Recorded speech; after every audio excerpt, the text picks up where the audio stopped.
Shalom, shalom, bien-aimé du Seigneur, mon frère, ma soeur, que Dieu te bénisse. Je suis le frère Chris Roland Ouattara. Bienvenue à notre temps d'exhortation. Que Dieu te bénisse. Nous allons prier le Seigneur, nous allons nous recommander à sa grâce afin qu'il prenne le contrôle de toutes choses.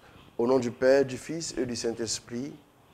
Dieu notre Père, nous confions à toi en ce jour et nous demandons ton assistance, nous demandons ton soutien. Nous demandons aussi ta protection. Nous prions par la même occasion pour tous ceux qui nous suivent, que ta main soit posée sur leur vie, que ta grâce aussi se conjugue pleinement dans leur vie, dans toutes les activités, qu'ils reçoivent en tout temps et en tout lieu ton assistance, ton soutien, ton appui et ton aide. Merci de demeurer à nos côtés. Merci de nous conduire sur ce chemin de foi. Merci d'être avec nous, de parler à nos cœurs. Que l'honneur et la gloire te soient donnés, toi qui es vivant pour les siècles sans fin. Amen. Au nom du Père, du Fils et du Saint-Esprit. Amen. Alors, que le nom du Seigneur soit béni pour l'occasion que nous avons. Voilà, nous voulons simplement donner toute la gloire au Seigneur parce que c'est grâce à lui que nous tenons, c'est grâce à lui que nous marchons, nous allons vers chaque fois quelque chose de nouveau. Alors, le thème de ce jour qui va nous conduire dans notre exhortation, c'est 10 choses qui annoncent un renouveau dans ta vie. 10 choses qui annoncent un renouveau dans ta vie. Nous allons lire un passage qui est tiré de Isaïe chapitre 43, le verset, à partir du verset 17. Nous pouvons même aller à partir du verset 16. Ainsi parle l'Éternel qui fraya dans la mer un chemin, et dans les eaux puissantes un sentier, qui mit en campagne des chars et des chevaux. Une armée et de vaillants guerriers, soudain couchés ensemble pour ne plus se relever, anéantis, éteints comme une mèche. Ne pense plus aux événements passés. Ne pense plus aux événements passés donc, et ne considérez plus ce qui est ancien. Voici, je vais faire une chose nouvelle sur le point d'arriver. Ne la connaîtrez-vous pas? Je mettrai un chemin dans le désert et des fleuves dans la solitude. Les bêtes des champs me glorifieront, les chacals et les autruches, parce que j'aurai mis des eaux dans le désert, des fleuves dans la solitude, pour abreuver mon peuple, mon élu. Le peuple que je me suis formé publiera mes louanges. Parole du Seigneur notre Dieu. Alors, nous sommes partis de Isaïe chapitre 43. Nous sommes partis du verset 16 au verset 21. Voilà. Donc, Isaïe 43, verset 16 à 21.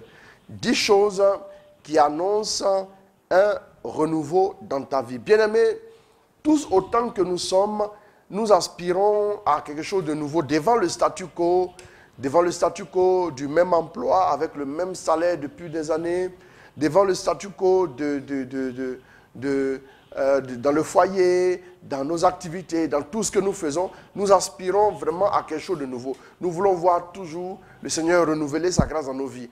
Or, la Bible dit déjà en Lamentation 3 à partir du verset 22 au 23. Mais je vais traiter ce thème en 2 parties pour que nous puissions bien comprendre.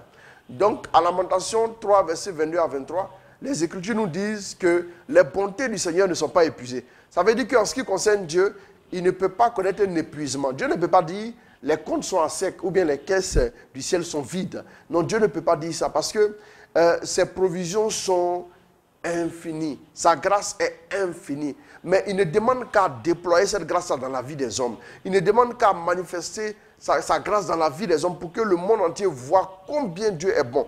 Vous savez, quand nous parlons de la bonté de Dieu n'est pas... Vous savez, si vous pouvez définir la bonté de Dieu, c'est que vous ne l'avez pas définie. Je le dis, écoutez-moi bien. Si vous êtes capable de définir la bonté de Dieu, c'est que vous ne l'avez pas définie. Parce que la bonté de Dieu sort du lexique de l'homme, du vocabulaire de l'homme. Elle explose tous les compteurs de mesure, on peut dire ça comme ça, des instruments de mesure de bonté. Non, on dit il est très bon, il est gentil, il est ceci. Dieu est infiniment bon. Bien-aimé, j'aimerais que tu comprennes que tout ce qui touche à Dieu ne peut pas être cerné pleinement par l'homme. Nous essayons tant bien que mal dans la révélation d'essayer de nous approcher de Dieu. Paul dit, nous voyons flou. Nous voyons flou. Et quand nous voyons flou, nous ne pouvons pas bien voir les contours. Nous ne pouvons pas bien voir les dimensions. Donc, tout ce qui touche à Dieu est forcément d'une envergure extraordinaire. La bonté de Dieu est tellement grande qu'un homme se met à se lamenter, à s'apitoyer sur son sort. Il est vraiment loin de saisir et de comprendre la bonté de Dieu. La bonté de Dieu est plus forte que tout ce qui existe. Voilà pourquoi la Bible dit qu'en toute chose, ne vous inquiétez de rien, mais en toute circonstance, faites connaître vos demandes à Dieu, accompagnées d'actions de grâce. Et la paix de Dieu qui dépasse tout ce qu'on peut imaginer, la paix de Dieu, la paix dépasse tout ce qu'on peut imaginer, gardera vos cœurs et vos pensées en Jésus-Christ. Bien-aimé, j'aimerais que tu comprennes une chose essentielle. Demeure en Jésus, demeure en Dieu. Tu vas avoir des choses qui vont te surprendre, des choses qui vont te dépasser, des choses qui vont t'étonner, des choses qui vont te bouleverser. Je parle de 10 choses qui annoncent un renouveau dans ta vie. La première chose, quand un renouvellement s'approche de la vie de quelqu'un, donc le renouveau déjà, nous voyons ici que c'est la manifestation de Dieu. Dieu est prêt à se manifester comme les gens n'ont pas encore vu. Vous voyez un peu, dans le sens de ce que nul œil n'a jamais vu, comme 1 Corinthiens 2, verset 9 nous le dit. Ce que nul œil n'a jamais vu, ce que nulle oreille n'a jamais entendu, c'est ce que Dieu a préparé pour ceux qui l'aiment. Est-ce que tu vois, bien-aimé? Ça veut dire que tu es un inventeur en puissance. Tu es un génie. Tu as quelque chose en toi qui ne dit pas son nom, que la science ne peut pas qualifier. Si ce n'est de mettre ça dans le contexte du génie, parce que le génie, ce sont des choses qui nous échappent. On dit que c'est du génie tout simplement. Bien-aimé, tu es un instrument de Dieu pour révéler sa gloire dans le monde. Donc il te faut un renouveau. Dans tes finances, dans ton travail, dans tes activités, dans tout ce que tu entreprends, il te faut un renouveau. La première chose, pour que le renouveau soit actif, le premier signe qui annonce que bientôt il y aura un renouveau, Dieu vous envoie la soif de sa présence. La soif de Dieu est le premier signe annonciateur d'un renouveau dans ta vie. Qu'est-ce que nous voyons en Isaïe 41, à partir du verset 16? Qu'est-ce que la Bible nous dit? Nous allons saisir cette parole rapidement. Tu les vanneras avec le vent, tu les vanneras, et le vent, nous allons partir pour faire plus vite, nous allons partir à partir du verset 17. Les malheureux et les indigents cherchent de l'eau, il n'y en a pas. Leur langue est desséchée par la soif. Moi, l'Éternel, je les exaucerai. Moi, le Dieu d'Israël, je ne les abandonnerai pas. Je ferai jaillir des fleuves sur les collines. C'est parce qu'il y a eu la soif. C'est parce que les gens mouraient de soif. L'eau dont Dieu parle ici, pour irriguer le peuple, pour irriguer le désert, c'est l'eau de sa présence. C'est l'eau de sa grâce. C'est l'eau de l'esprit. Qu'est-ce que nous voyons donc? Il dit, les langues sont desséchées par la soif. Moi, l'Éternel, je les exaucerai. Moi, le Dieu d'Israël, je ne les abandonnerai point.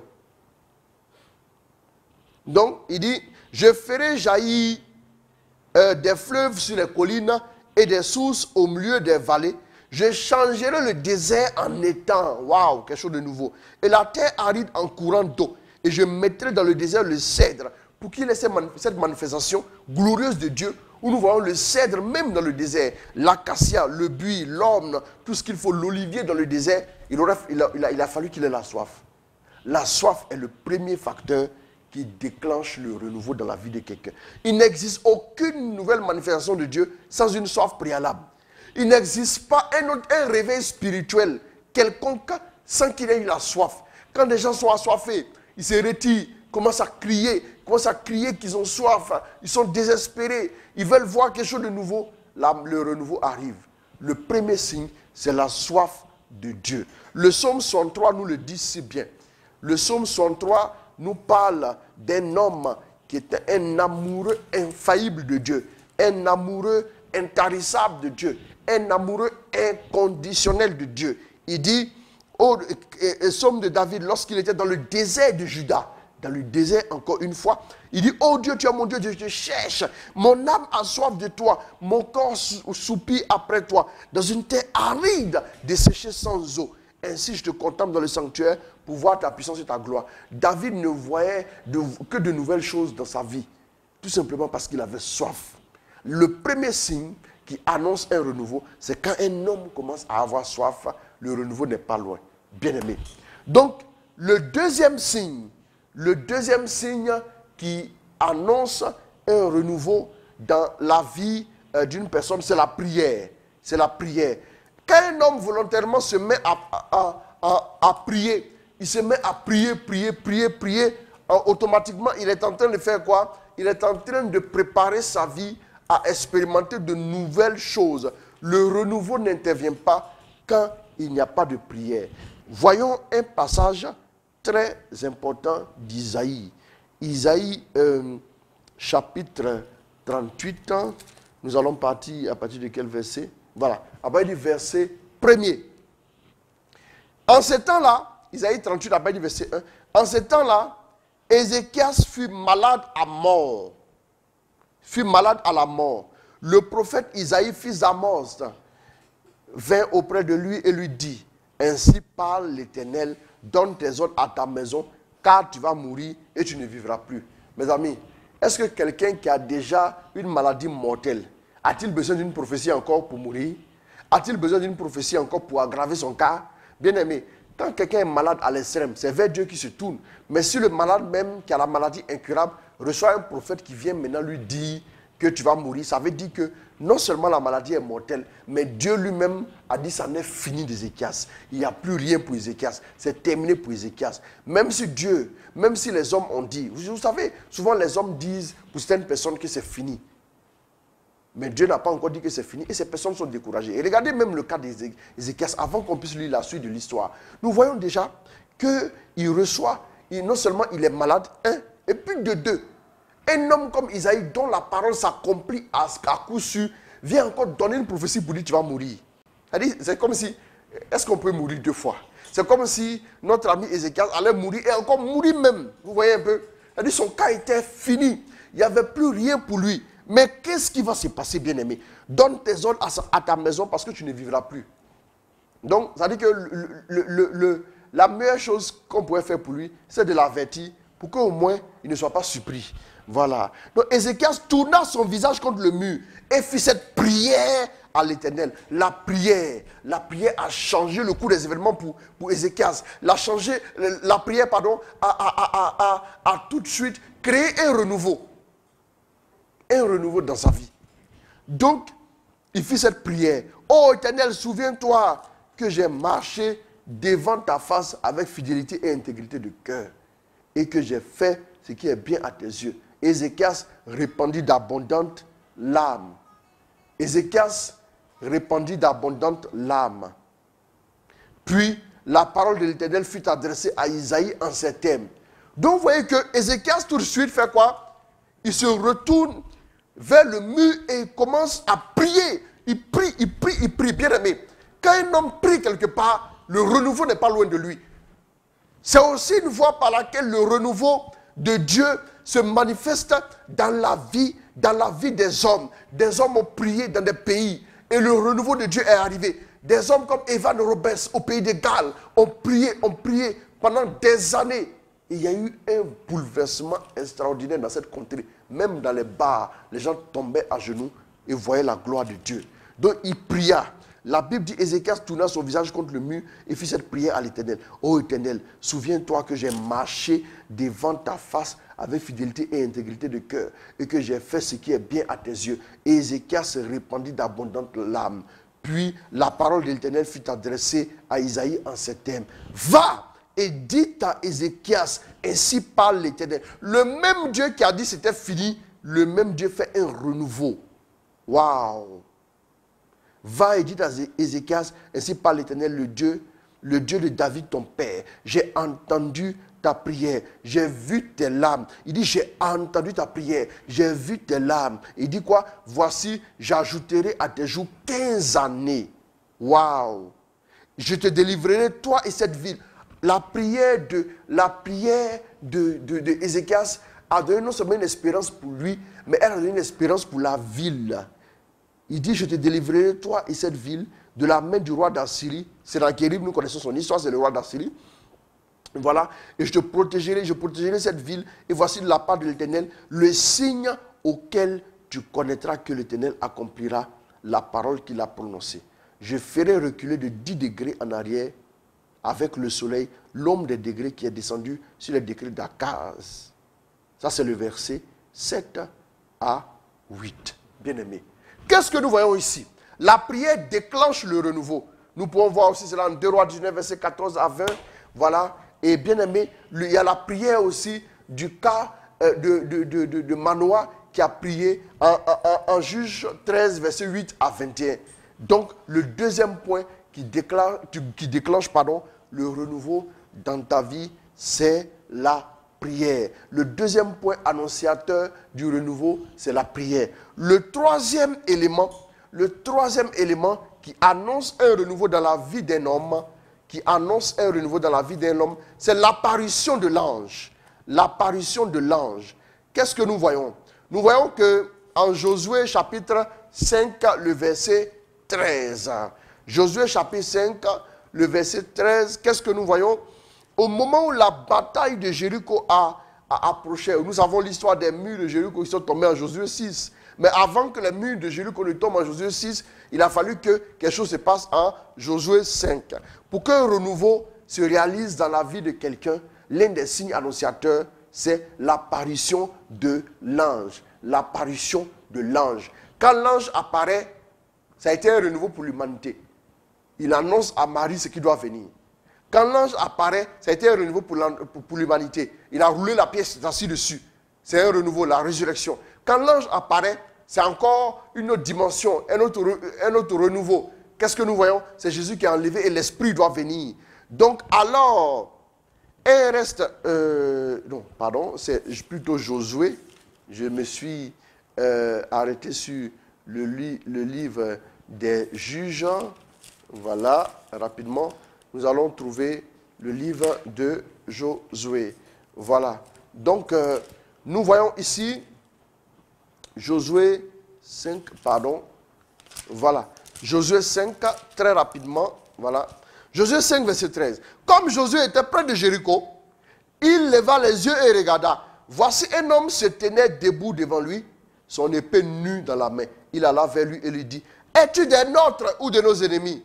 Il répondit, non, je suis le chef de l'armée de l'Éternel. J'arrive maintenant. Josué tomba le visage contre terre, adora et dit, qu'est-ce que mon Seigneur dit à son serviteur? Il attend maintenant les instructions du chef de l'armée parce que la bataille va être sanglante, terrible, la victoire va éclater. Dès que l'ange apparaît, c'est que c'est quelque chose de nouveau qui se prépare. Bien aimé, les anges ont été toujours présents. Je disais tout à l'heure que lorsque Jésus devait naître, un ange est apparu. Et pareil, lorsque l'ange est apparu aussi, nous voyons en Jean 1, verset 51. Voilà, Jésus va encore parler de l'ange qui apparaît. Quand vous commencez un moment, vous avez l'impression que partout où vous passez, vous êtes comme annoncé. C'est comme si vous arrivez quelque part et on annonce plus ou moins que vous êtes là et on vous laisse passer. Il y a des ouvertures qui se font, c'est l'ange qui est devant vous. Il y a un renouveau qui arrive dans votre vie. Jean chapitre 1, le verset 51. Et il lui dit, en vérité, vous verrez désormais le ciel ouvert et les anges de Dieu monter et descendre au-dessus du Fils de l'homme. Donc, et qu'est-ce que nous voyons? Le verset qui suit, c'est le deuxième chapitre de Jean maintenant qui commence. Nous voyons 3 jours après, il eut des noces à Cana. La Bible dit 3 jours après, pourquoi? Quand on dit 3 jours après, ça veut dire l'événement indicateur, l'événement qui influence ce qui se passe maintenant et ce qui s'est passé il y a 3 jours. Donc il y a 3 jours, il dit, vous verrez désormais les anges monter et descendre au-dessus du Fils de l'homme. Qu'est-ce que nous voyons? 3 jours après, c'est les noces de Cana. Jésus change l'eau en vin. Pour que quand l'ère des miracles arrive, le renouveau pour les miracles arrive, il faut que l'ange apparaisse. Les anges apparaissent. Et nous pouvons voir aussi en Matthieu 4, verset 10 à 11, quand les anges maintenant apparaissent pour servir Jésus lorsqu'il finit au désert. Donc, bien aimé, le quatrième élément qui nous situe sur le fait qu'il y a un renouveau qui se prépare dans la vie de quelqu'un, le quatrième élément, c'est la prophétie. La prophétie, où nous pouvons aussi dire l'intervention prophétique. La prophétie, chaque fois qu'un renouveau arrive, il y a toujours une prophétie qui annonce le renouveau. Quand vous commencez à recevoir des prophéties, ça veut dire qu'un renouveau se prépare pour votre vie. Nous allons lire un passage qui est tout simple. Dans le livre d'Isaïe, Isaïe a tellement prophétisé de belles choses. Et ces choses-là sont arrivées. Oui, vous voyez, il dit tes enfants viendront, et ainsi de suite. Il a donné tellement de prophéties. Mais nous allons dans cette première partie, nous arrêter au 5e point, mais nous sommes au 4e point. Et nous allons maintenant voir ce que Isaïe nous dit. Isaïe chapitre 7, le verset 14. C'est pourquoi le Seigneur lui-même vous donnera un signe. Voici, et c'est la prophétie, voici, la Vierge deviendra enceinte, elle enfantera un fils. Bien-aimé, là où il y a des prophéties, ça annonce toujours quelque chose de nouveau. Dieu a encore prophétisé par le même Isaïe, en Isaïe 43, le verset 19, nous l'avons lu comme texte de base. Qu'est-ce qu'il dit? Il dit, voici, je vais faire une chose nouvelle sur le point d'arriver et ne la connaîtrez-vous pas? Je mettrai un chemin dans le désert et des fleuves dans la solitude. Les bêtes des champs me glorifieront, les chacals et les autruches, parce que j'aurai mis des eaux dans le désert, des fleuves dans la solitude pour abreuver mon peuple, mon élu. Dieu annonce une prophétie. Chaque fois qu'une prophétie est annoncée, nous avons traité un thème sur 7 étapes pour enfanter la prophétie. Nous aurons l'occasion de le refaire. Donc chaque fois qu'une prophétie est annoncée, chaque fois qu'une prophétie est révélée, c'est qu'elle annonce un renouveau. C'est qu'elle annonce un renouveau. Bien-aimé, il faut que tu comprennes, la prophétie est annonciatrice du renouveau dans la vie d'une personne, dans la vie d'un chrétien. Une prophétie annonce toujours une bonne nouvelle. Une prophétie annonce toujours un renouvellement. Dieu n'a rien fait de nouveau dans la vie de son peuple. Dieu n'a rien fait de nouveau dans la vie de ses enfants sans prophétie. La prophétie est importante. Oui, voilà pourquoi Paul dit aspirez aussi à la prophétie. C'est très important. Aspirez aussi à la prophétie. Ouvrez-vous aussi aux prophéties. Bien-aimés. Et Paul a dit un jour à son fils, ne néglige pas le don de Dieu qui est en toi, qui t'a été donné par l'intervention prophétique. C'est-à-dire, de façon prophétique, ça a été annoncé. Et aussi, nous voyons en Acte 13, verset 2, comment une prophétie a été donnée selon laquelle, mettez-moi à part Paul et Barnabé pour l'œuvre à laquelle je les destine. Bien-aimé, la prophétie est très importante. La prophétie vient pour exhorter, encourager, prédire aussi l'avenir. Elle est importante. Toute prophétie qui va dans un autre sens, faisons attention. Bien-aimé, Dieu sait quel projet de bonheur il a formulé pour nous. Il nous annonce que bientôt le bonheur arrive. Bientôt des choses intéressantes arrivent pour toi. C'est une prophétie. Et lorsqu'une prophétie est annoncée, elle est annonciatrice la plupart du temps. Une prophétie n'est pas donnée pour prophétiser juste. Mais elle est annonciatrice de quoi? D'un renouveau dans ta vie. Le 5e élément qui annonce un renouveau dans la vie d'un chrétien, c'est la manifestation de l'esprit. Nous le voyons directement en Actes des Apôtres. En Actes des Apôtres, le chapitre 1er, nous allons le lire. Voilà, nous allons le lire. Actes des Apôtres, chapitre 1er, le verset 8. Voilà. Nous voyons Acte 1, verset 8 qui nous dit « Mais vous recevrez une puissance, le Saint-Esprit survenant sur vous, et vous serez mes témoins à Jérusalem, dans toute la Judée, dans la Samarie, jusqu'aux extrémités de la terre. » Le moment verrouiller les portes. Jusqu'à ce que l'Esprit arrive. Et quand l'Esprit arrive, alors là, vous allez exploser. C'est quelque chose d'incroyable qui va se produire. Bien aimé, il n'y a pas de manifestation de renouvellement puissant sans l'intervention de l'Esprit. C'est quand l'Esprit se manifeste que nous voyons de nouvelles choses dans notre vie. Si tu es fatigué des choses que tu as vues jusqu'à présent, s'il n'y a rien eu dans ta vie jusqu'à présent, alors ouvre-toi à l'Esprit, ouvre-toi au Saint-Esprit et tu vas voir sa manifestation et tu verras de nouvelles choses.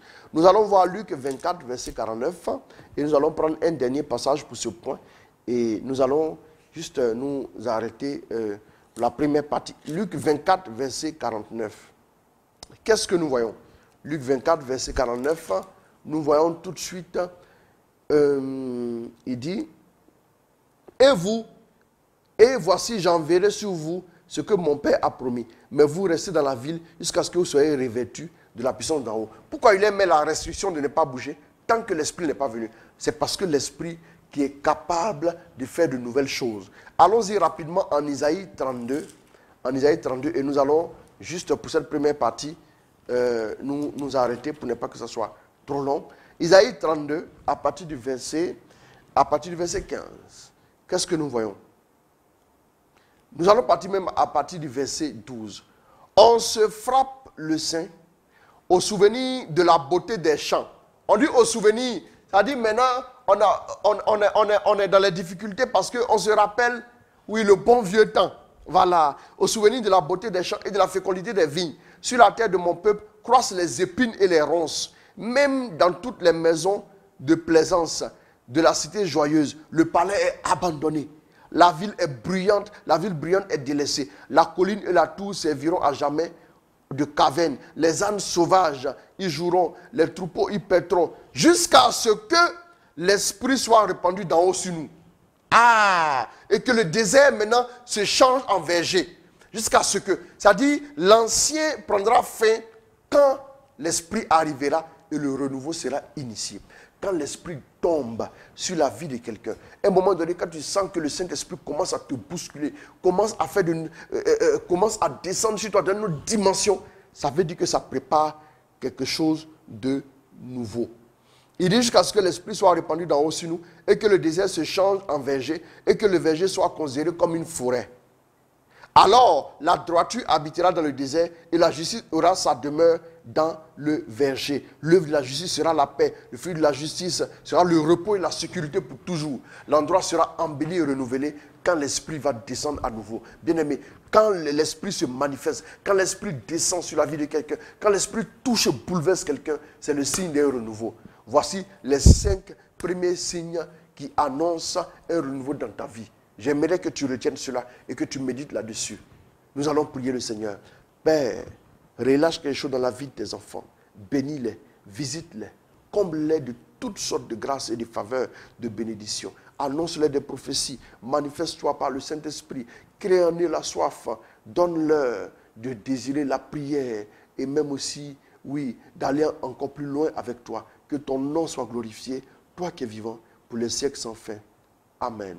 Au nom du Père, du Fils et du Saint-Esprit. Amen. Que Dieu vous bénisse. Amen.